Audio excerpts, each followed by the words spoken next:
Alam nyo, kapag nag-asawa na kayo, dapat ang focus nyo sa pag-aasawa, sa pagbuo ng pamilya. Hindi na kayo dalaga, binata pa.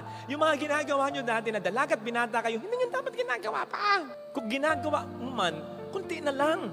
Dapat ang focus ninyo sa asawa, sa mga anak. Halimbawa na lang, yung unnecessary na mga texting, unnecessary na mga chat, unnecessary na pag-search sa Facebook, sa internet. Oh, pagod ka galing trabaho, okay, I understand that. Pero meron ka pang panahon. Kung gusto mong mahinga, o di mamahinga ka, matulog ka.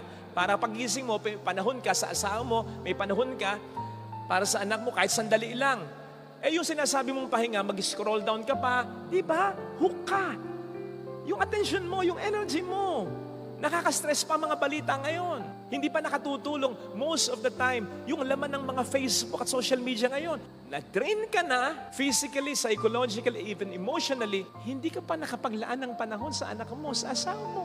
Mahirap nang magpalaki ngayon ng mga mabubuti at malulusog na bata. Sa hirap ng buhay ngayon, sa dami ng tukso ngayon, mahirap na. Huwag nyo nang pahirapin pa. Yung energy nyo, yung time ninyo, ilagay nyo na sa asawa at sa mga anak niyo. Kasi nga mahirap na eh. Pahirapin pa ba? Kaya mas bumibigat eh. Meron tayong ibang mga prioridad. We cannot have everything in life. Just focus on the best things in life. Yun lang mahalaga para hindi maging mabigat.